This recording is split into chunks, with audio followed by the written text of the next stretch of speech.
मैं डॉक्टर अंशुल सिंह, समाजशास्त्र विभाग। आज हम समाजशास्त्र के BSOE 141 कोर्स के तहत इकाई 10 मलिन बस्ती का अध्ययन करेंगे। तो चलिए, मलिन बस्ती क्या है, इसकी विशेषताएं क्या हैं और किन कारणों से मलिन बस्ती उपजती है या जन्म लेती है और उसके दुष्परिणाम क्या होते हैं। सरकार द्वारा इस संबंध में क्या प्रयास किए गए हैं या किए जा रहे हैं, और मलिन बस्तियों में जो एक संस्कृति होती है वो किस प्रकार की होती है। इन सब बिंदुओं पर, इन सब अवधारणाओं पर हम आज अपना व्याख्यान केंद्रित करेंगे। तो चलिए देखते हैं कि मलिन बस्तियों की समस्या क्या है। इसके पहले थोड़ा सा हम इस चीज़ को जानेंगे कि जैसे नगरीय समस्याएं जो हैं, उनमें सबसे प्रमुख समस्या मलिन बस्तियों की रही है और अभी भी ये देखी जा रही है। जिस तीव्रता से, जिस गति से औद्योगिकरण, नगरीकरण हुआ और लोगों को जो एक नगरीय जीवन का आकर्षण दिखा और बहुत सारे राजनीतिक स्वार्थ कह लीजिए या अन्य बहुत सारे ऐसे तत्व रहे जिनकी वजह से जो एक जनसंख्या का खिंचाव था वो नगरों की ओर बहुत तेजी से आया और उसकी वजह से जो अनेक समस्याएं उत्पन्न हुई, उनमें सबसे प्रमुख रही मलिन बस्तियों की समस्या। तो इस वजह से आज ये जो नगरीय जीवन में हम देखते हैं, मलिन बस्ती की समस्या एक प्रमुख समस्या के रूप में जानी जाती है और हम इसी आधार पर देखेंगे कि कैसे ये मलिन बस्तियों का विकास हुआ, जन्म हुआ। तो हम ये कह सकते हैं कि जो आवास की समस्या है भारत में, इसका सबसे बड़ा जो दुष्परिणाम रहा है वो मलिन बस्तियों के रूप में देखने को मिला है। ये बात तो सही है और वास्तविकता भी है कि जो प्रमुख नगर हैं हमारे, उनमें जनसंख्या का जो एक बड़ा हिस्सा है वो मलिन बस्तियों में और जो घनी रूप से बसी हुई बस्तियां होती हैं उनमें निवास करता है। और ये समस्या और भी अधिक गंभीर है भारत में, क्योंकि ये जो मलिन बस्तियों की प्रकृति रही है, इसे तो कुछ विद्वानों ने नारकी जीवन का केंद्र तक कहा है और इसी संदर्भ में ऑस्कर लेविस ने मलिन बस्तियों को गरीबी और पतन की संस्कृति नाम से संबोधित भी किया है।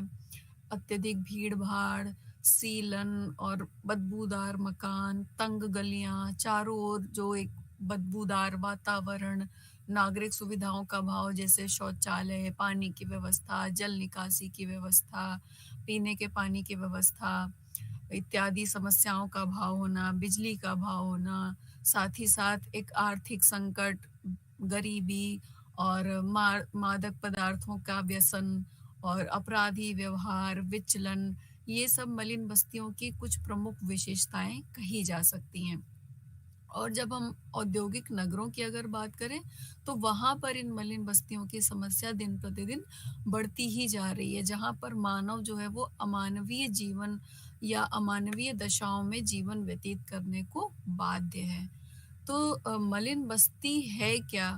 असल में मलिन बस्ती को परिभाषित करना बहुत ही दुष्कर कार्य है, क्योंकि संसार के प्रत्येक समाजों में मलिन बस्तियां हैं और हर समाज की मलिन बस्तियों की प्रकृति जो है वो अलग-अलग है। भारत में जो मलिन बस्तियां हैं, उनकी प्रकृति अलग है। विश्व के अन्य समाजों की बात कर लें, जैसे जापान जैसे देश हैं या आप चीन है, अमेरिका है, वहाँ पर जो मलिन बस्तियाँ होंगी, वहाँ पर उनकी प्रकृति अलग होगी। तो हम एक सामान्य परिभाषा नहीं दे सकते या कुछ सामान्य तत्व नहीं निकाल सकते कि जो हर समाजों में लागू होंगे मलिन बस्तियों में। लेकिन अधिकांश जो विद्वान हैं, वो मलिन बस्ती को एक रोगग्रस्त क्षेत्र के रूप में परिभाषित करते हैं। जबकि कुछ विद्वानों ने जो निम्न आवासीय स्तर है, उसको ही मलिन बस्ती माना है। लेकिन अगर हम अपने भारतीय समाज की बात करें, तो यहाँ पर मलिन बस्तियों की हम मुख्यतया 2 श्रेणियाँ देख सकते हैं। इसमें जो पहली श्रेणी वाली मलिन बस्ती है, वो नगरों के बीच में उन मोहल्लों के रूप में विकसित हो गई हैं, जो इतने ज़्यादा घनी बसी हैं कि उनमें सीलन और जो एक बदबू से भरा हुआ एक मकान है, मतलब मकान क्या, एक कमरा है और उसी में अधिकांश सदस्य रहते हैं, जिनकी संख्या 10, 12 या उससे भी अधिक हो सकती है। तो आप कह लीजिए कि जो तंग कमरे हैं, इनमें पूरा का पूरा परिवार निवास करता है। इसमें ना कहीं रोशनी की व्यवस्था होती है, ना कहीं हवा की व्यवस्था होती है, बिजली पानी की व्यवस्था नहीं होती, पीने के पानी का अभाव होता है। और इसी वजह से क्या होता है कि ये जो मोहल्ले होते हैं, ये संक्रामक रोगों का केंद्र बन जाते हैं और इनकी गलियाँ इतनी ज़्यादा, आप कह लीजिए कि इतनी तंग होती हैं कि इनमें निकलने का भी ठीक से रास्ता नहीं होता है।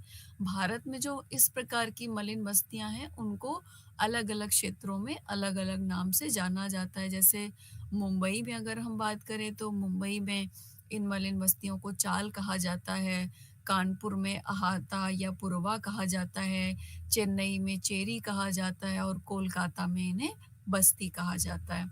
तो ये हो गई हमारी पहली प्रकार की श्रेणी की मलिन बस्तियाँ। और अगर मलिन वस्तुओं के हम दूसरी श्रेणी की बात करें या दूसरे स्वरूप की बात करें, तो ये वो एक प्रकार की झुग्गी-झोपड़ियाँ होती हैं, जो नगरों के बाहर जो खाली पड़ी हुई ज़मीन होती है, खाली पड़ी हुई भूमि होती है, उस पर अवैध रूप से विकसित हो जाती हैं।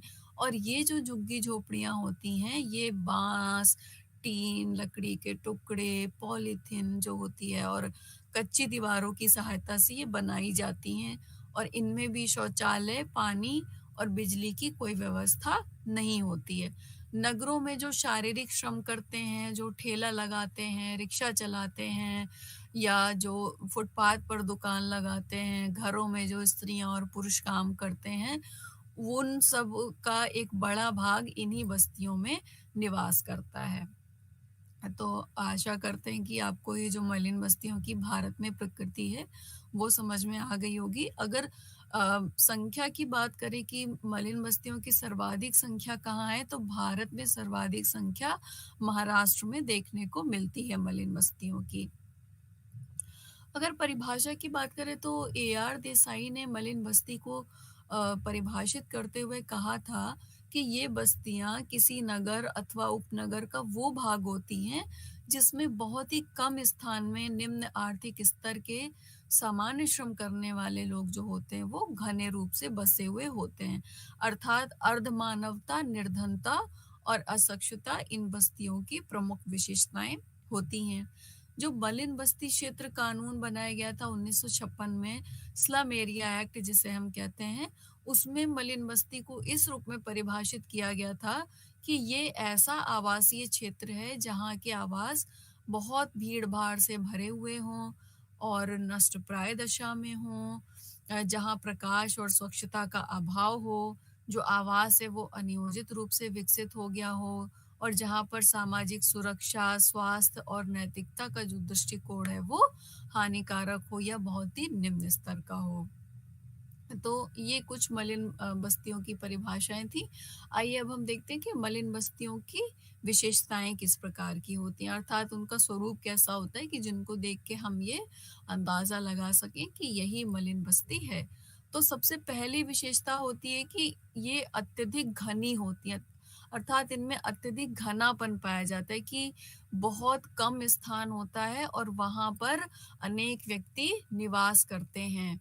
अर्थात ये इतने घने होते हैं कि इनमें निकलने का, अर्थात इनमें बाहर जाने का और बाहर से अंदर आने का मार्ग भी बड़ी मुश्किल से मिल पाता है।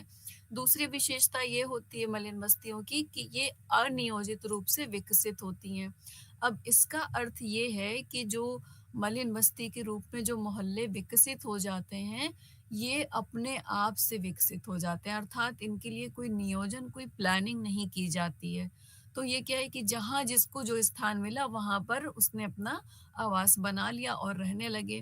और चूँकि जो झुग्गी-झोपड़ियाँ होती हैं वो खाली भूमि पर बना ली जाती हैं, तो जिस व्यक्ति को जहाँ पर भी स्थान मिल गया अपनी झुग्गी-झोपड़ी बनाने का, उसने वहाँ पर बना लिया। तो इससे क्या होता है कि एक बहुत ही घना जो होता है वो एक बसावट हो जाती है, और दूसरा ये कि मतलब कहीं पे भी बन जा रहा है। व्यक्ति ये नहीं देख रहा है कि इससे अगले वाले को कोई परेशानी होगी या कुछ होगा, तो हम कह सकते हैं कि अनियोजित रूप से ये विकसित होती हैं। अगर आप नगरों के बाकी हिस्सों में जाएँगे तो आप देखेंगे कि नियोजित रूप से बसाए जाते हैं कि बीच में एक सड़क है, अर्थात लोगों के निकलने की एक समुचित व्यवस्था है, वाहनों के आने-जाने की समुचित व्यवस्था होती है, पार्क होते हैं, आसपास घर होते हैं, उसमें भी कुछ स्थान छोड़ के बसाए जाते हैं, आमने-सामने घर होते हैं, मतलब हर एक चीज़ नियोजित की जाती है, लेकिन झुग्गी-झोपड़ियों में जो है वो उनके बसने में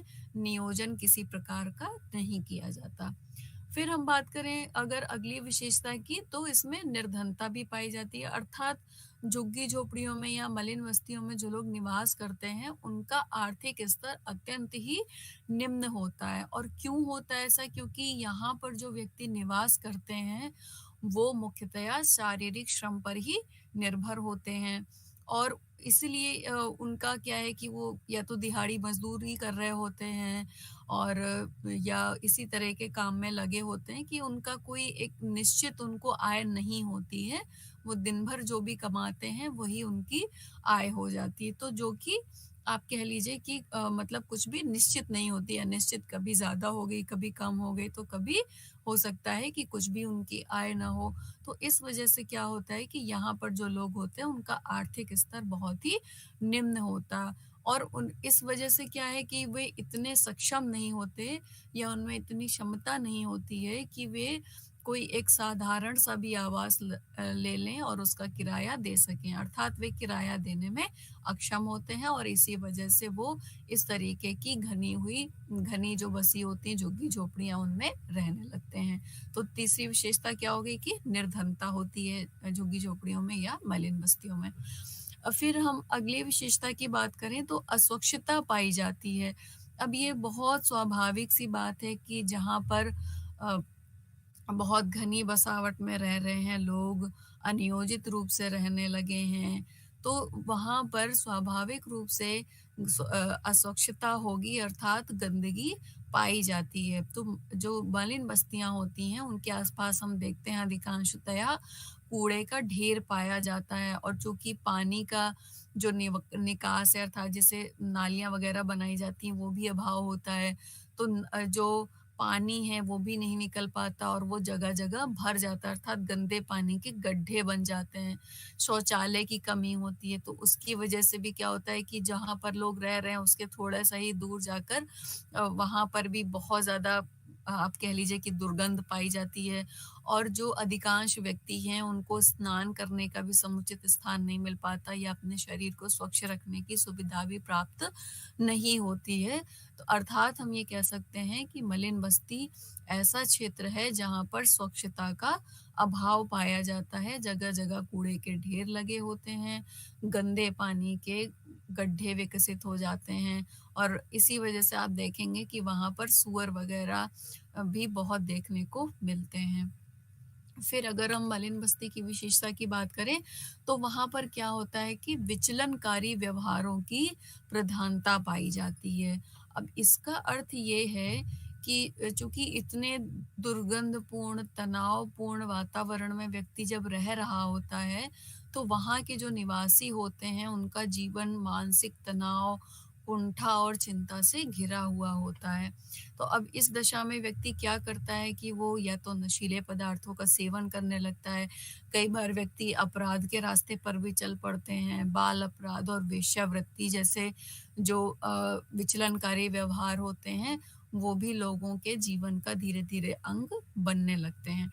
इसी संदर्भ में हमको यहाँ पर ध्यान रखना चाहिए कि डॉक्टर राधा कमल मुखर्जी ने कहा था कि जो मलिन बस्तियाँ होती हैं, वे ऐसा स्थान होती हैं जहाँ पर मानवता का हृदय बहुत ही निर्दयता के साथ घोटा जाता है।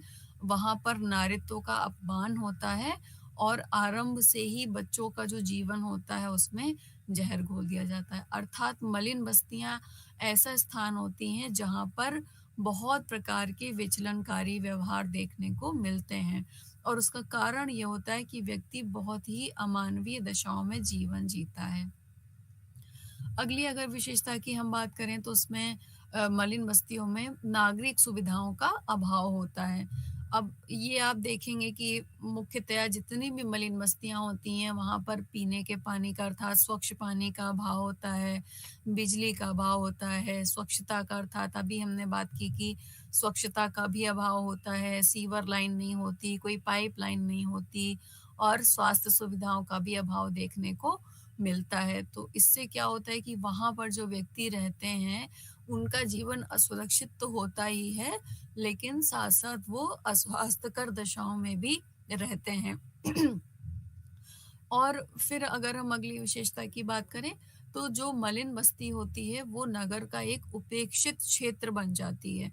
अब उपेक्षित क्यों होती है कि पहली बात तो ये नियोजन से बसाए नहीं जाते हैं, अर्थात कोई एक नियोजित प्रयत्न नहीं किया जाता। वहाँ पर लोग अपने आप रहने लगते हैं और अगर किसी तरह का नियोजन अपना कर किसी मलिन बस्तियों को वहाँ से हटा दिया जाता है, लोगों का पुनर्वास कर दिया जाता है, अर्थात लोगों को उस स्थान से निकाल कर दूसरे स्थान पर उनका निवास स्थान बना दिया जाता है, तो हम देखते हैं कि कुछ समय बाद वहाँ पर फिर से एक नई मलिन बस्ती का निर्माण जो है वो हो जाता है। एक दूसरे प्रकार की मलिन बस्तियाँ वहाँ पर विकसित होने लगती हैं। और एक विशेषता वहाँ पर ये भी देखने को मिलती है कि जो जीवन विधि है अर्थात जो लोगों के रहने का ढंग है, लोगों के जीवन जीने का तरीका है, उसमें भी भिन्नता देखने को मिलती है। अब ऐसा क्यों होता है? क्योंकि वहाँ पर बहुत तरह के अभाव होते हैं, मलिन बस्ती में विभिन्न परिवारों के लोग रहते हैं और विभिन्न धर्मों के लोग आते हैं, विभिन्न क्षेत्रों से लोग आते हैं। तो विभिन्न भाषाओं के लोग होते हैं, उनके अपने रीति-रिवाज, विश्वास भी तरह-तरह के होते हैं।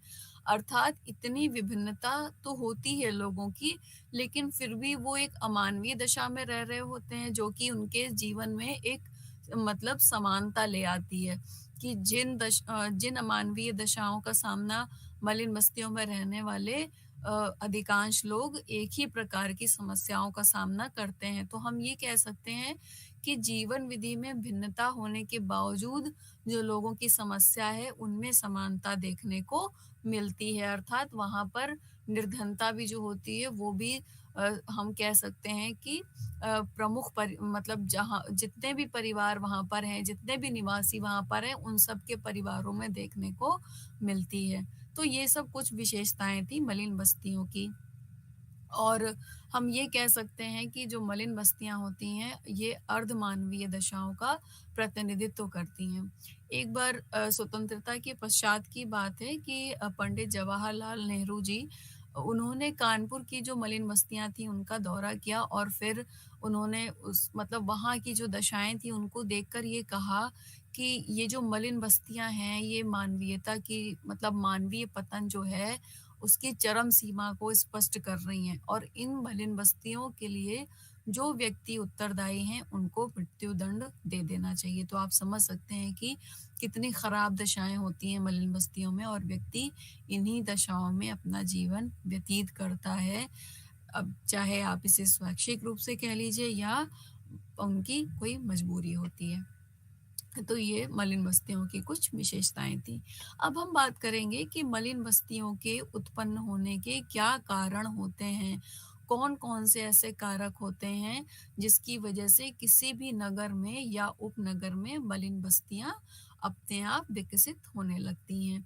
और इसके लिए बहुत सारे उत्तरदायी कारक हैं जिनमें कुछ प्रमुख कारकों की चर्चा हम यहाँ पर करेंगे। तो आइए सबसे पहले देखते हैं कि कौन से प्रमुख कारक हैं।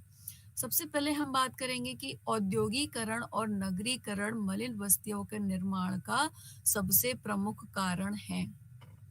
अब ऐसा क्यों है? क्योंकि औद्योगीकरण और नगरीकरण जब हुआ, तो उसकी वजह से क्या हुआ कि वहाँ पर अनेक उद्योग धंधे विकसित हुए और इन उद्योग धंधों में काम करने के लिए अनेक कुशल, अकुशल श्रमिकों की, मज़दूरों की आवश्यकता थी और लोगों को भी जिनके पास रोज़गार नहीं था, उनको रोज़गार चाहिए था।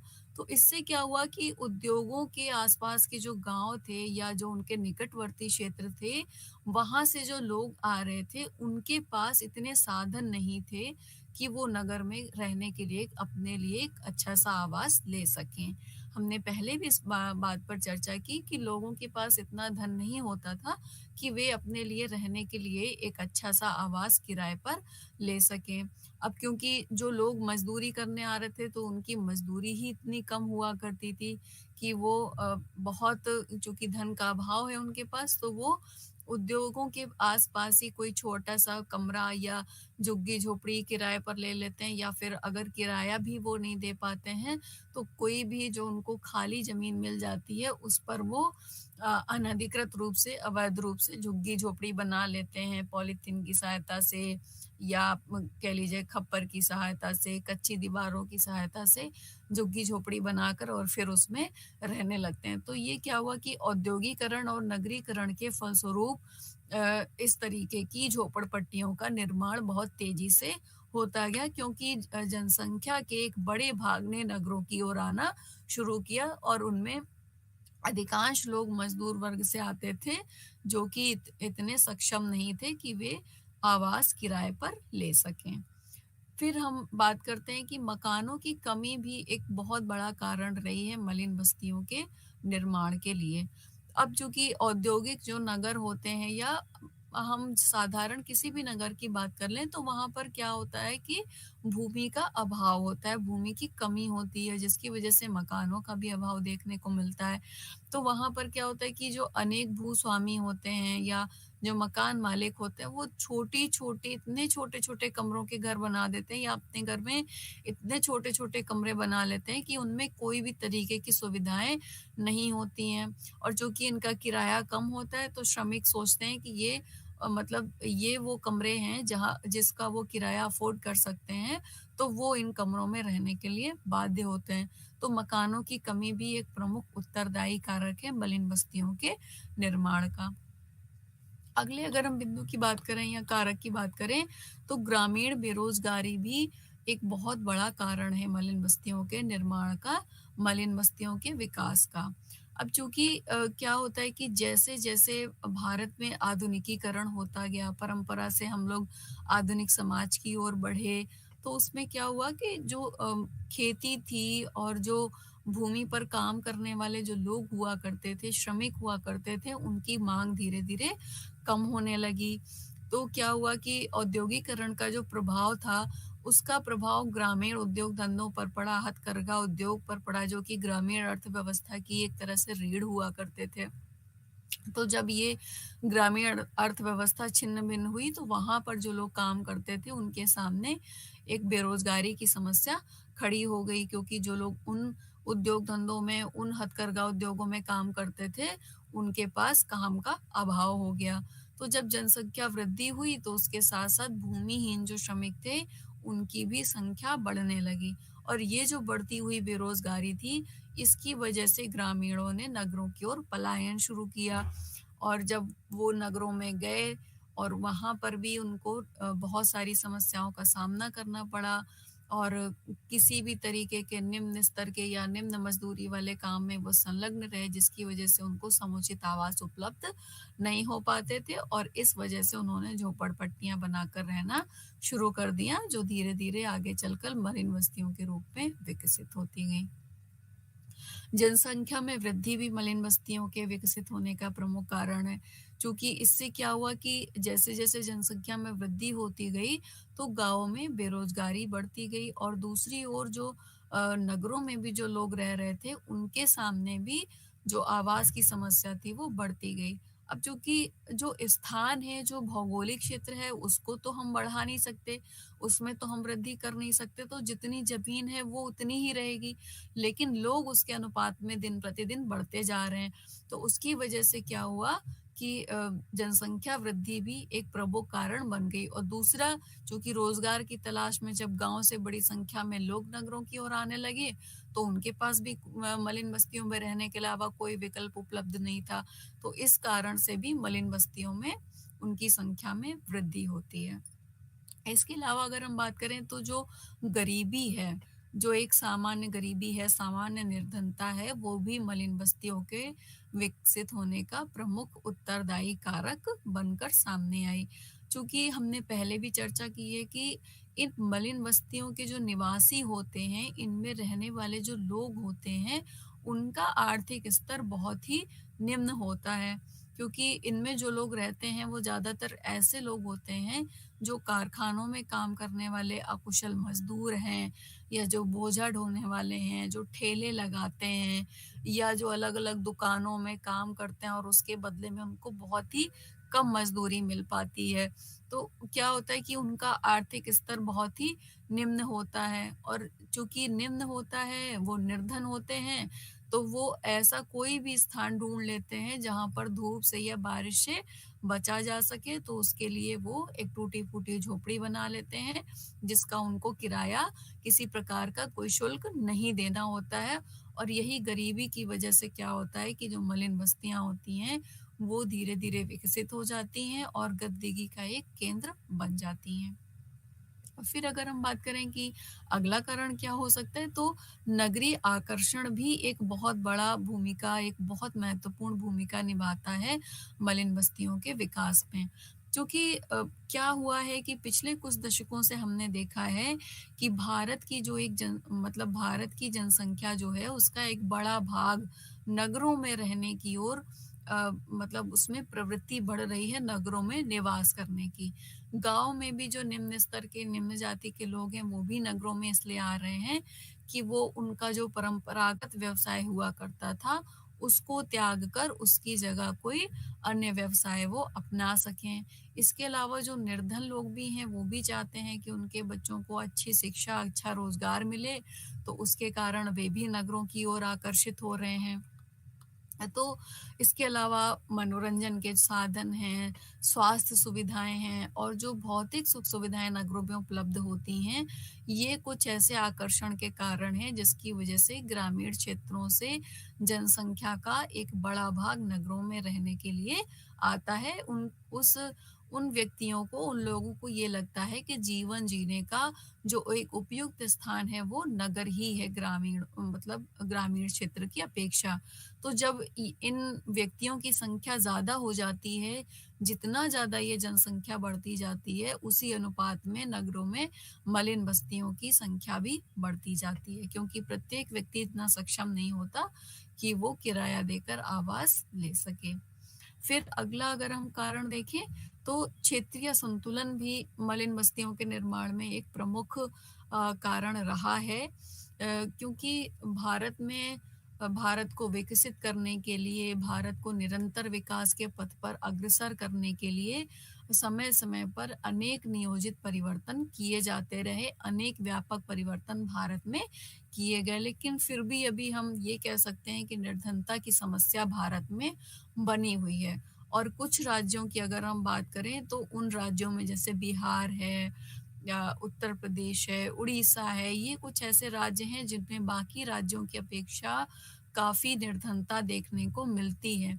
और जब इन राज्यों के जो लोग होते हैं, वो दूर-दूर के जो अन्य औद्योगिक क्षेत्र हैं, औद्योगिक नगर हैं, उनमें अनियोजित ढंग से रहने लगते हैं, अपना निवास बनाने लगते हैं, क्योंकि नगरों में उनको आवास की समस्या देखने को मिलती है। तो वो क्या करते हैं कि उनको जो भी खाली पड़ी हुई भूमि होती है, जो भी उनको ज़मीन दिख जाती है, वहाँ पर वो अपनी झुग्गी-झोपड़ी बनाकर रहने लगते हैं। तो हम ये कह सकते हैं कि क्षेत्रीय संतुलन के कारण भी मलिन बस्तियों की संख्या में वृद्धि होती है, या मलिन बस्तियाँ विकसित हो जाती हैं। फिर हम देखते हैं कि जो भूस्वामी जो होते हैं, भूमाफिया जो होते हैं, उनके भी अनेक स्वार्थ होते हैं, जिनकी वजह से मलिन बस्तियाँ बन जाती हैं। इसका कारण ये होता है कि जो समाज के अपराधी गिरोह हैं, जो भूमाफिया हैं, ये लोग क्या करते हैं कि पहले नगर के बाहर या कहीं पर भी जो खाली पड़ी हुई ज़मीन होती है, बाहरी क्षेत्रों की जो ज़मीन होती है, उस पर पहले कब्ज़ा कर लेते हैं। और कब्ज़ा करने के लिए वो लोग क्या करते हैं कि इन भूमियों को, जो बाहर बाहर से आए हुए लोग हैं, उनके लिए छोटी-छोटी झोपड़ियाँ बना देते हैं और उनको किराए पर या फिर ऐसे ही निःशुल्क रहने के लिए दे देते हैं। और ये जो स्थान होते हैं, ये जो भूमि होती है, यहाँ पर ना तो शौचालय होते हैं, ना तो पीने के पानी की कोई व्यवस्था होती है, ना बिजली होती है, ना कोई गंदा पानी निकलने की कोई व्यवस्था होती है। और जब ये भूमाफिया जो खाली पड़ी भूमि है उस पर कब्जा कर लेते हैं, तो वहाँ से लोगों को हटा देते हैं और फिर ऐसी ही भूमि की तलाश करने लगते हैं जहाँ पर इन बस्तियों को विकसित किया जा सके। अर्थात एक मलिन बस्ती जब विकसित हो गई तो फिर वो दूसरी कोई भूमि तलाश लेते हैं जो खाली होती है और वहाँ पर भी अवैध और अनियोजित ढंग से लोगों को बसाना शुरू कर देते हैं। तो ये भी जो भूमाफियाओं के स्वार्थ हैं, ये जो प्रवृत्ति है, ये भी मलिन बस्तियों की संख्या में वृद्धि होने का एक प्रमुख कारण बन जाती है। इसके अलावा हम देखते हैं कि सरकार की भी जो उदासीनता होती है, वो भी इसमें एक महत्वपूर्ण भूमिका निभाती है। हालाँकि आजकल हम देख रहे हैं कि सभी जो नगर हैं, वहाँ पर विकास प्राधिकरणों के द्वारा नगरों का नियोजित विकास करने का प्रयत्न किया जा रहा है। लेकिन हम देखते हैं कि भ्रष्टाचार की समस्या भी अभी पूरी तरह से समाप्त नहीं हुई है। तो जो ये भ्रष्टाचार होता है, इसकी वजह से भी जो अवैध रूप से मलिन बस्तियों का निर्माण हो जाता है, उसमें भी अभी कोई कमी नहीं देखी जा रही है। जिस अनुपात में नगरों में जनसंख्या बढ़ रही है, उस अनुपात में अभी लोगों को आवास उपलब्ध नहीं हो पा रहे हैं। अर्थात जितने लोग हैं, उस तुलना में उस संख्या के अनुपात में आवास में वृद्धि नहीं हो पाई है। इसकी वजह से क्या हुआ है कि आवास की समस्या एक प्रमुख नगरीय समस्या बन गई और इसके लिए क्या हुआ कि लोगों को जहाँ भी जो भी स्थान मिला वहाँ पर लोगों ने रहना शुरू कर दिया। तो हम ये कह सकते हैं कि जो आवासीय समस्या के प्रति केंद्र सरकार या राज्य सरकार का जो एक उदासीन रवैया है, वो भी मलिन बस्तियों के निर्माण का एक प्रमुख कारण बनता जा रहा है। तो ये कुछ प्रमुख कारण थे जिनकी वजह से मलिन बस्तियाँ विकसित हो जाती हैं। अब हम चर्चा करेंगे कि ये जो मलिन बस्तियाँ बन जाती हैं, इसका क्या प्रभाव, दुष्प्रभाव समाज पर देखने को मिलता है।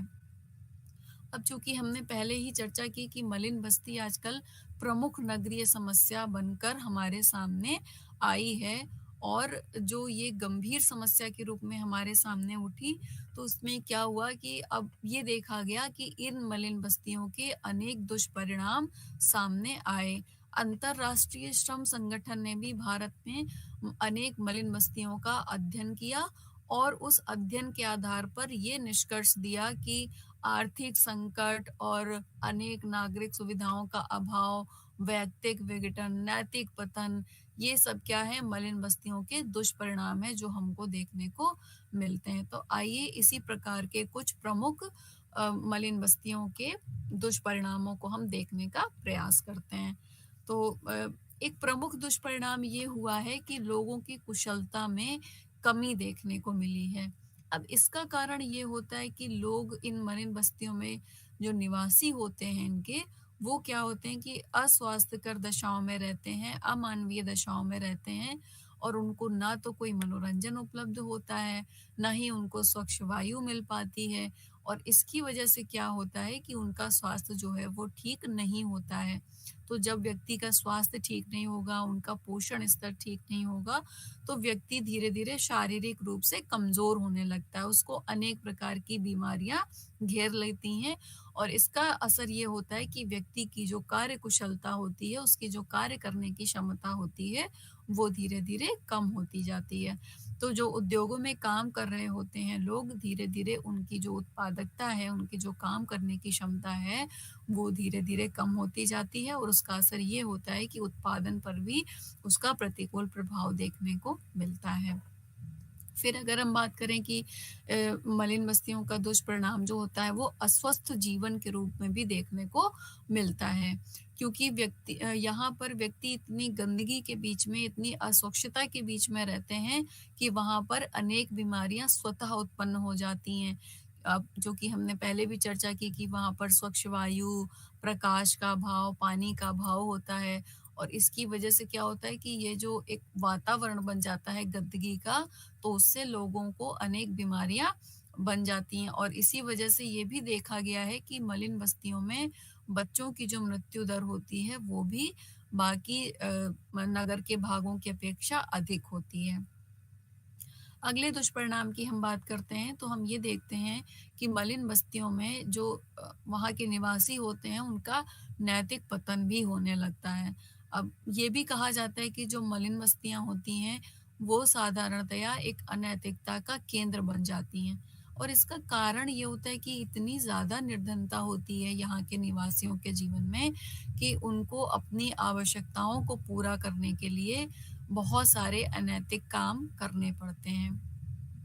राधा कमल मुखर्जी ने जब एक अध्ययन किया था उन्होंने, तो ये देखा था कि मिदनापुर से पश्चिम बंगाल में जो जूट के कारखानों में जो स्त्रियां काम करने आती थी, उनमें से लगभग 30% स्त्रियां जो थी वो वेश्यावृत्ति में संलग्न थी। तो इसमें अब चूंकि ये होता है कि बहुत छोटी सी बस्ती होती है और छोटी सी जगह में परिवार के अनेक सदस्य साथ में रहते हैं और बच्चे भी बड़ों का व्यवहार देखते हैं, तो वो भी इस तरीके के व्यवहार जो है वो करने लगते हैं, सीखने लगते हैं और धीरे-धीरे ये जो प्रवृत्ति होती है बच्चों की, ये धीरे-धीरे अपराधी प्रवृत्ति में बदल जाती है। फिर हम देखते हैं कि इन मलिन बस्तियों का एक दुष्परिणाम वैयक्तिक विघटन के रूप में भी देखने को मिलता है।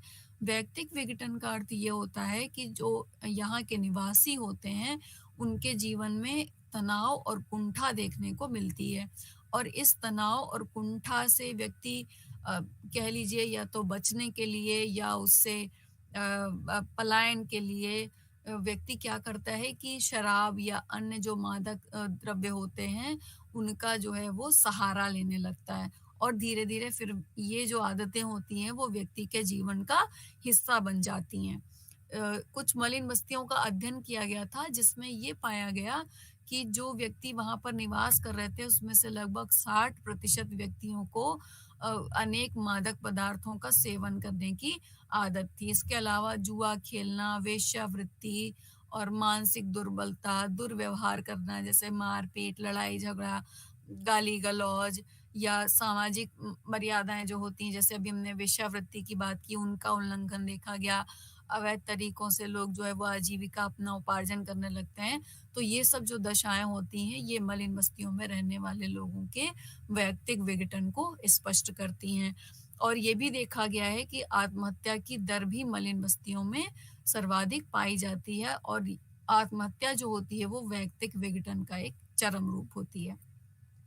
इसके अलावा पारिवारिक विघटन भी मलिन बस्तियों का एक दुष्परिणाम है।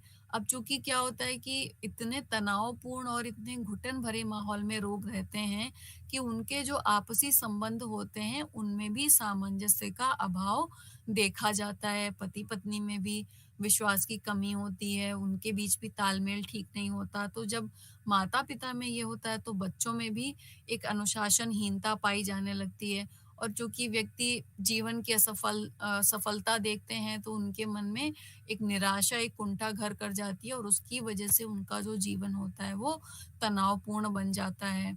और अगर कोई व्यक्ति है, उसका जो परिवार है, वो उसके साथ नहीं रह रहा है, तो जो व्यक्ति है, उसका अपने परिवार से भी धीरे-धीरे लगाव कम हो जाता है और उसकी वजह से पारिवारिक विघटन या अलगाव की जो संभावना है, वो भी बढ़ जाती है। तो हम ये कह सकते हैं कि एक परिवार को चलाने के लिए जो एक सामंजस्य, जो संतुलन, आपसी तालमेल की आवश्यकता होती है, वो इन मलिन बस्तियों में देखने को नहीं मिलती है और उसकी वजह से पारिवारिक विघटन को बढ़ावा मिलता है।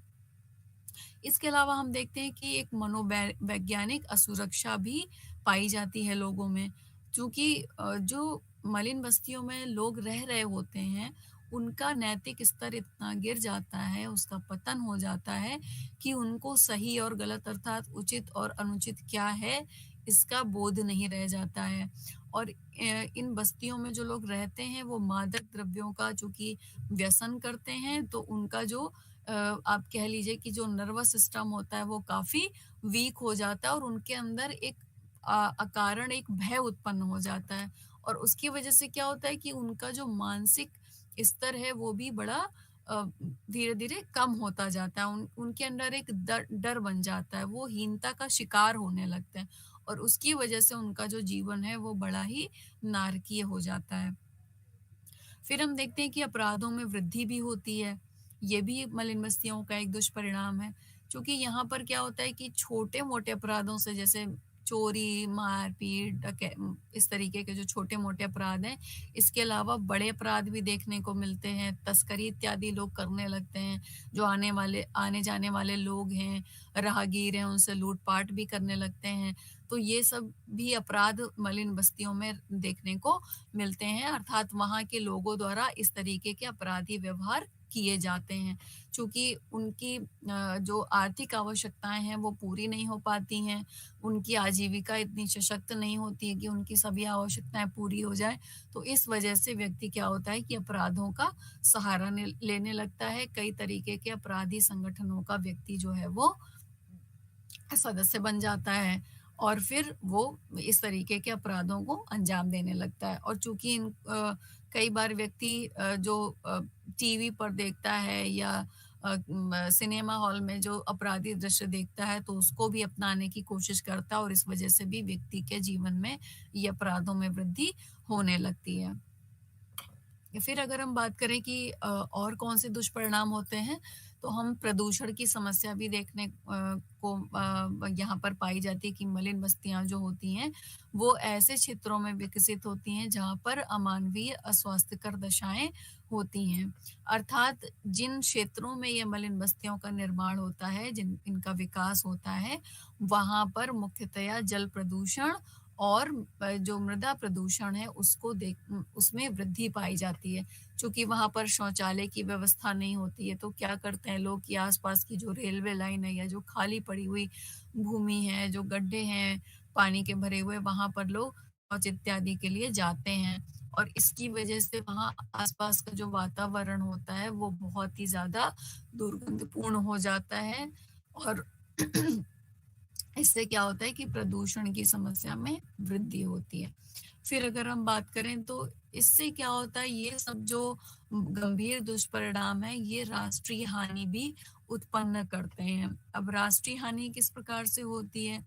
तो ये इस तरीके से हम समझ सकते हैं एक श्रृंखला के रूप में कि मलिन बस्तियों में जो लोग रहते हैं वो निर्धन होते हैं। निर्धन होने की वजह से ही वो इन बस्तियों में रहने को बाध्य होते हैं। उनको समुचित पोषण नहीं मिल पाता, रहने की स्वच्छ दशाएँ उपलब्ध नहीं हो पाती हैं, तो उसकी वजह से इनके स्वास्थ्य का स्तर निम्न हो जाता है। वो स्वास्थ्य का स्तर निम्न होता है तो व्यक्ति की कार्यकुशलता पर भी उसका प्रतिकूल प्रभाव पड़ता है। जब व्यक्ति की कार्यकुशलता कम होती है तो उत्पादकता भी कम होती है और उस वजह से क्या होता है कि बहुत सारी जो औद्योगिक नगरों में सरकारी भूमि होती है, वो घनी बस्तियों के रूप में, मलिन बस्तियों के रूप में बदल जाती है। तो क्या होता है कि इन बस्तियों की जो संस्कृति होती है, वो प्रशासन के सामने अनेक प्रकार की समस्याओं को उत्पन्न करने लगता है और ये सभी दशाएँ जो मिलकर किसी भी राष्ट्र के सामने एक गंभीर समस्या उत्पन्न करती हैं। अर्थात इसको हम कह सकते हैं कि एक प्रकार से जो किसी भी देश के लिए, किसी भी राष्ट्र के लिए, किसी भी राज्य के लिए हानि की दशाओं को स्पष्ट करती हैं। तो आशा करते हैं कि ये कुछ दुष्परिणाम हैं मलिन बस्तियों के कि जो आपको समझ में आए होंगे।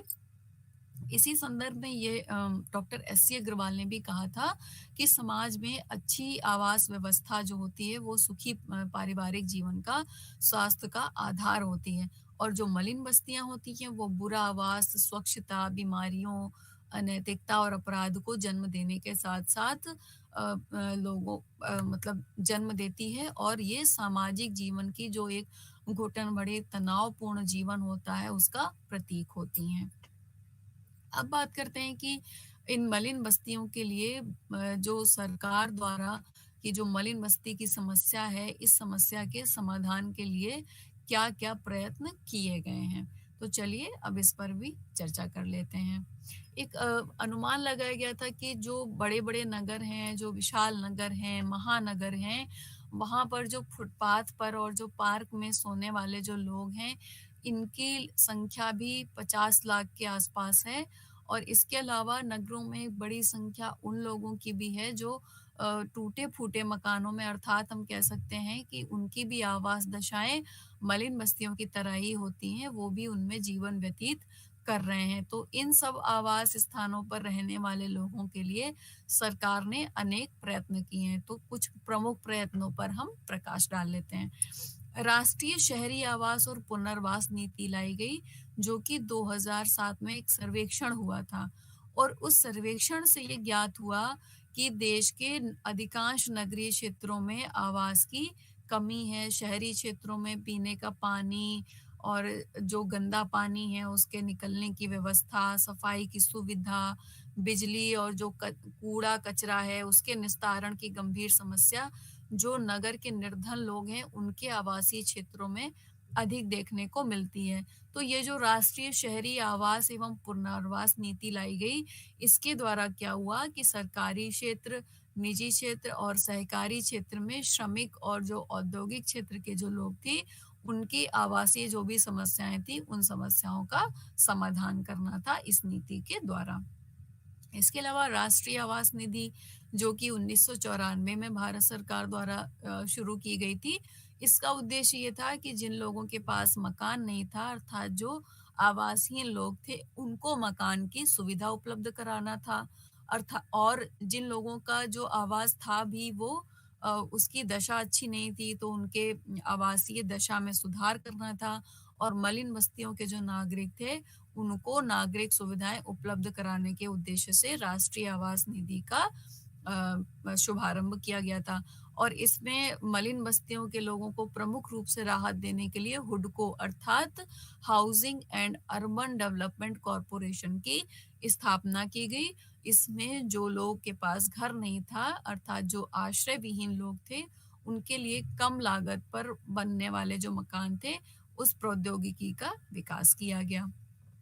इसके अलावा शहरी जो गरीब लोग होते हैं, उनको आवास के लिए ब्याज छूट योजना शुरू की गई और ये योजना दिसंबर 2008 में प्रारंभ की गई थी। इसका उद्देश्य था कि जो नगर के निर्धन लोग हैं, उनको एक लंबी अवधि के लिए, दीर्घकालीन अवधि के लिए ऋण देना था, लोन देना था। और जो बहुत ही निम्न स्तर के लोग थे, निम्न आर्थिक स्थिति के लोग थे, उनको मकान बनाने के लिए केवल 5% की ब्याज दर पर घर बनाने के लिए 1 लाख तक के ऋण की व्यवस्था की गई। लेकिन बहुत सारे ऐसे कारण थे जिसकी वजह से यह योजना असफल हो गई। इसके अलावा अगला जो प्रयत्न था वो जवाहरलाल नेहरू राष्ट्रीय नवीनीकरण अभियान के रूप में देखने को मिला। और भारत की मतलब आप कह लीजिए कि नगरीय संरचना में भारत की जो नगरीय संरचना है, वो पूरे विश्व की दूसरी सबसे बड़ी नगरीय संरचना है। और इसी तथ्य को ध्यान में रखते हुए दिसंबर 2005 से भारत में ये अभियान शुरू किया गया। और इसका उद्देश्य ये था कि नगर के सभी जो क्षेत्र हैं, उसमें जो अत्यधिक निर्धन लोग हैं, अत्यधिक निम्न आर्थिक स्थिति वाले जो लोग हैं, उनको आवास की बुनियादी सुविधाएं उपलब्ध कराई जाए और साथ ही साथ नगर की जो आवासीय संरचना है, उसमें भी सुधार किया जा सके। पहले ये अभियान 2012 तक के लिए पूरा करने का लक्ष्य किया गया था, जो कि बाद में बढ़ा दिया गया। इसके अलावा शहरी भूमि सीमा कानून लाया गया और ये कानून इस उद्देश्य से लाया गया था कि जो मलिन बस्ती के निवासी हैं, उनको आवासीय भूमि उपलब्ध कराई जा सके। इसमें क्या किया गया कि नगरों में जो निर्धारित सीमा थी, उस निर्धारित सीमा से अधिक जो भूमि थी, उसका सरकार द्वारा अधिग्रहण किया गया। अर्थात कि सरकार ने वो जमीन ली और फिर उसको उन लोगों में बाँटा, उन लोगों में वितरित किया जिनके पास कोई किसी भी प्रकार की भूमि उपलब्ध नहीं थी। और इसका उद्देश्य ये था कि लोग उस भूमि को पाकर उस पर अपना आवास निर्मित कर सकें। इसके अलावा निम्न लागत की एक स्वच्छता योजना भी प्रारंभ की गई थी। और इस योजना में क्या हुआ कि जिन लोगों के पास शौचालय की कोई सुविधा उपलब्ध नहीं थी, तो उस दशा में सुधार करने के लिए राज्य सरकार ने लोगों को विशेष आर्थिक साधन उपलब्ध कराए ताकि जो मलिन बस्तियों में जिन लोगों के पास शौचालय नहीं होते हैं, वहाँ पर शौचालयों का निर्माण किया जा सके और जो अस्वच्छता और जो गंदगी का ढेर लगा रहता है, जो लोग खुले में शौच करते हैं, उस समस्या से भी मुक्ति पाई जा सके। इसके अलावा अगर हम सरकारी प्रयत्न की बात करें तो उसमें वाल्मीकि अंबेडकर आवास योजना भी प्रारंभ की गई और ये योजना 2001 से केंद्र सरकार द्वारा प्रारंभ की गई थी। इस योजना का मुख्य उद्देश्य था कि मलिन बस्तियों में जो लोग रहते हैं उनके लिए आवास की व्यवस्था करना और उनकी जो रहने की दशाएँ हैं, जो अमानवीय दशाओं में लोग रह रहे हैं, उनकी दशाओं में सुधार करना था। इसी योजना से एक और योजना जुड़ी हुई थी जिसका नाम था निर्मल भारत अभियान और इसका भी उद्देश्य यही था कि मलिन बस्तियों में के जो निवासी हैं, उनके लिए शौचालयों की समुचित व्यवस्था की जा सके। तो ये कुछ सरकारी प्रयत्न थे, इसके अलावा भी अनेक जो गैर सरकारी संगठन हैं, जो अनेक अलग-अलग बुद्धिजीवियों द्वारा भी जो संगठन निर्मित किए जाते हैं, उन सब के द्वारा भी समय-समय पर प्रयास किए जाते रहे हैं ताकि मलिन बस्तियों में वहाँ के लोगों के जो जीवन है, उनमें सुधार लाया जा सके। कई बार हम देखते हैं कि जो आजकल का जो युवा वर्ग है, वो काफ़ी जागरूक हो गया है और जो मलिन बस्ती के लोग हैं, वहाँ के बच्चे हैं, उनको साक्षर करने के उद्देश्य से, उनको शिक्षित करने के उद्देश्य से वहाँ पर लोग जो है वो शिक्षा के अनेक कार्यक्रम चला रहे हैं ताकि जो बच्चे हैं, जो मानवीय दशाओं में रह रहे हैं, जिनको शिक्षा की कोई व्यवस्था समुचित रूप से उपलब्ध नहीं है, तो उन बच्चों को पढ़ाया जा सके। वे बच्चे पढ़ लिख कर उन अमानवीय दशाओं से निकल सकें, जिसमें उन्होंने अपना जीवन व्यतीत किया है और आगे चल के अपने जीवन के साथ-साथ अपने परिवार के जीवन को भी एक अच्छे स्तर पर ले जा सकें।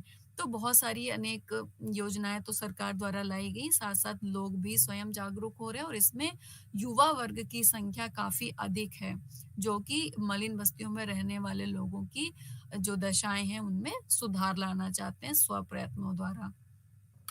अब हम बात करते हैं कि जो मलिन बस्तियाँ हैं, इनकी संस्कृति किस प्रकार की होती है? अर्थात अब आप ये देखते हैं कि मलिन बस्तियाँ जो हैं वो नगर का ही एक हिस्सा हैं, लेकिन एक तरफ आप देख लीजिए तो नगरों का जो आकर्षण है, जो एक नगरों में संस्कृति है, वो एक उच्च वर्ग की विलासितापूर्ण हमको एक संस्कृति देखने को मिलती है और वहीं दूसरी ओर मलिन बस्ती में जो लोग रहते हैं, उनकी संस्कृति एकदम भिन्न होती है। तो हम कह सकते हैं कि अलग-अलग संस्कृतियों का एक जो जाल है वो हमको देखने को मिलता है।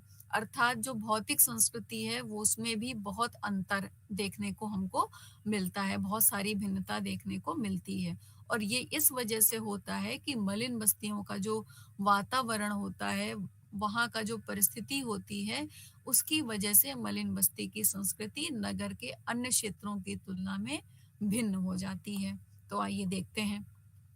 अब इसमें क्या होता है कि मलिन बस्ती में जो संस्कृति होती है वो कोई वैयक्तिक संस्कृति नहीं होती अर्थात किसी व्यक्ति विशेष की संस्कृति नहीं होती बल्कि वहाँ पर रहने वाले जो लोग होते हैं वो अनेक धर्म संप्रदाय भाषा इत्यादि से बिलोंग करते हैं वहाँ से आते हैं और उनकी वजह से क्या होता है कि एक मिश्रित संस्कृति जो है वो बन जाती है और ये अलग-अलग होते हुए भी क्या होता है कि लोग धीरे-धीरे चूँकि एक ही प्रकार की दशाओं में रह रहे होते हैं, तो उनकी जो जीवन शैली भी होती है, वो भी धीरे-धीरे एक सामान्य रूप लेने लगती है। और जो विभिन्न राज्यों से, विभिन्न गाँव से जो आए हुए प्रवासी होते हैं, जो मज़दूर होते हैं, वो फिर धीरे-धीरे इन्हीं मलिन बस्तियों की संस्कृति में ढल जाते हैं। तो हम ये कह सकते हैं कि मलिन बस्तियाँ ऐसी होती हैं जिनमें समानताएँ भी होती हैं और साथ-साथ कुछ भिन्नताएँ भी देखने को मिलती हैं। यहाँ की जो गरीबी होती है, वो भी एक तरीके से आप कह लीजिए कि एक मतलब बीमारी ही है एक तरीके की, क्योंकि एक व्यक्ति विवश होता है और इस निर्धनता में वो अपना जीवन यापन करता है। इसमें क्या है कि आप देखते हैं कि नगरों में एक और तो बड़ी-बड़ी, ऊँची-ऊँची इमारतें देखने को मिलते हैं, जिनमें प्रत्येक प्रकार की आधुनिक सुख-सुविधाएँ उपलब्ध होती हैं और दूसरी ओर मलिन बस्तियाँ होती हैं बेघर जो श्रमिक होते हैं, जो बेचारे इस तरीके की जो दम-घोंटू कोठरियाँ होती हैं, उनमें निवास करते हैं, उनमें रहने के लिए बाध्य होते हैं। तो देखते हैं हम कि एक बहुत बड़ी खाई देखने को हमको मिलती है। जो इस तरीके की संस्कृति होती है मलिन बस्तियों की, इनमें ज़्यादातर जो श्रमिक होते हैं, जो दिहाड़ी मज़दूर होते हैं, घरों में घरेलू काम करने वाली महिलाएँ होती हैं, फैक्ट्रियों में काम करने वाली महिलाएँ होती हैं, श्रमिक होते हैं, उनका जो जीवन स्तर होता है, वो न्यूनतम स्तर पर होता है। और इतना अभाव होता है उनके जीवन में कि उनका शोषण भी होता रहता है और कई प्रकार के वो शोषण का सामना करते हैं अपने दिन प्रतिदिन के जीवन में, अनेक प्रकार के कर्ज में डूब जाते हैं क्योंकि उनको जो आय होती है वो इतनी पर्याप्त नहीं होती है कि उनकी सभी आवश्यकताएँ पूरी हो सकें, तो कई बार उनको ऋण भी लेना होता है और ये धीरे-धीरे ऋण का जो एक जाल होता है वो उस उनके ऊपर बढ़ता चला जाता है। तो हम एक प्रकार से कह सकते हैं कि मलिन बस्तियों में जो संस्कृति विकसित होती है वो एक शोषणकारी संस्कृति विकसित होती जाती है। श्रम वहाँ पर जो लोग होते हैं वो निर्धनता में ही जन्म लेते हैं और उनका पूरा जीवन उसी निर्धनता में व्यतीत हो जाता है। अर्थात हम ये कह सकते हैं कि मलिन बस्ती में व्यक्ति निर्धनता में जन्म लेता है और निर्धनता में ही उसकी मृत्यु तक हो जाती है। इसके अलावा हम ये भी देखते हैं कि मलिन बस्तियों में जो रहने वाले लोग हैं, उनके जीवन में इतना अभाव होता है, इतनी गरीबी होती है, अनेक प्रकार की बीमारियाँ होती हैं, पोषण का अभाव होता है, स्वास्थ्य का निम्न स्तर होता है और इसकी वजह से लोगों में इतनी शक्ति नहीं रह जाती है कि वो अपना या अपने परिवार का समुचित पालन-पोषण कर सकें। और इसकी वजह से ये भी होता है कि व्यक्ति वो स्थान छोड़ नहीं पाते हैं, अर्थात वो कोई दूसरे स्थान पर कोई कार्य करने में सक्षम नहीं होते हैं। उनके अंदर ये धारणा हो जाती है कि जब मज़दूरी ही करनी है, तो फिर हम यहीं पर करें, उसके लिए किसी दूसरे स्थान पर हम क्यों जाएँ? क्योंकि अब उनको लगता है कि यहाँ पर वो झुग्गी-झोपड़ी बनाकर रहने लगे हैं। अब अगर उन्हें इसी दशा में दूसरे स्थान पर भी जाकर रहना है, तो फिर उसका कोई लाभ नहीं है। उससे अच्छा तो वो इसी स्थान पर जिस दशा में रह रहे हैं, उसी में अपना जीवन वो व्यतीत कर लेंगे। तो उनके अंदर इस तरीके की एक कार्य संस्कृति, एक वर्क कल्चर जो है वो विकसित हो जाता है और ये व्यक्ति को डिमोटिवेट ज़्यादा करता है, अर्थात प्रोत्साहित करने के बजाय हतोत्साहित ज़्यादा करता है। तो व्यक्ति फिर क्या होता है कि कोई भी जोखिम, किसी भी प्रकार का रिस्क उठाने में सक्षम नहीं रह जाता है। उसको ये लगता है कि अब ये जो दशाएँ हैं जिसमें वो जीवन व्यतीत कर रहा है, उसी में वो किसी तरह से अपना पूरा जीवन व्यतीत कर लेगा। तो ये जो संस्कृति होती है, ये क्या होती है कि जो व्यक्ति है उसको एक तरीके से जो पूँजीवादी व्यवस्था है उसका दास बना देती है और बहुत सारी सुख-सुविधाओं से वंचित रखती है। तो मलिन बस्ती में जो लोग रहते हैं उनका एक रहने का अपना ढंग विकसित हो जाता है, तो जो नए-नए तरीके होते हैं उससे व्यक्ति परिचित नहीं हो पाते हैं। वो ये नहीं देख पाते हैं कि जीवन में किस तरीके के नए-नए बदलाव हो रहे हैं। उनमें क्या होता है कि अपने जीवन से और कार्य से ही एक तरीके का अलगाव जो है वो पनपने लगता है, अलगाव की एक भावना उनके अंदर विकसित होने लगती है।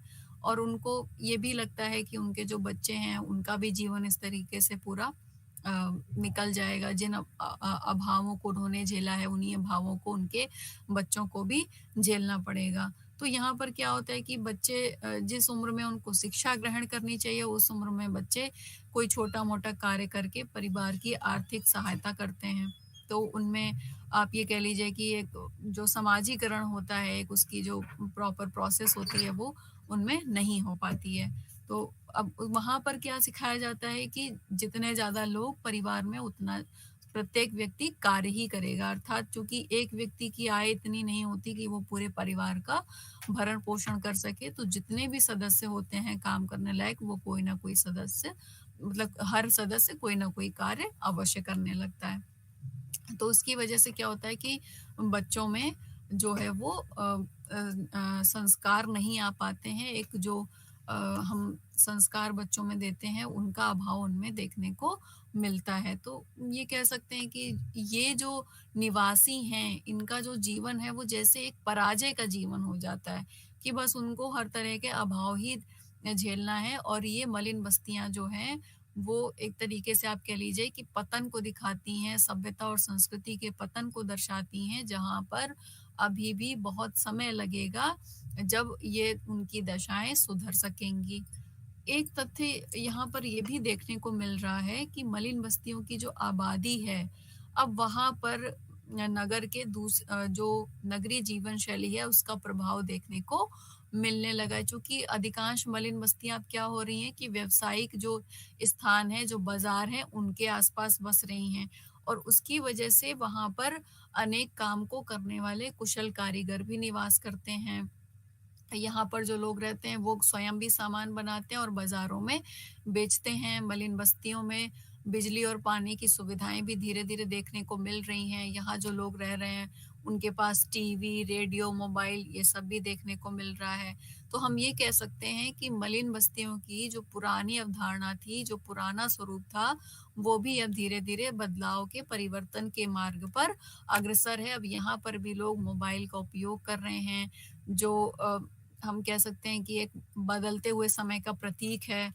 लोग जो हैं ये दिखा रहा है, मतलब ये तथ्य प्रदर्शित हो रहा है कि मलिन बस्तियों की जो कार्य संस्कृति है, जीवन संस्कृति है, वहाँ के जो निवासी हैं उन पर जो व्यवसायी संस्कृति है उसका प्रभाव बहुत तेजी से देखने को मिल रहा है। वहाँ की जो युवा पीढ़ी है उसमें जागरूकता में वृद्धि हुई है, उच्च शिक्षा के प्रति रुझान भी देखने को मिल रहा है। तो हम ये कह सकते हैं कि जो पुरानी मलिन बस्तियों का एक नारकी दृश्य हुआ करता था, अब वो परिवर्तन के मार्ग पर अग्रसर है। आज के व्याख्यान में इतना ही। धन्यवाद। नमस्कार।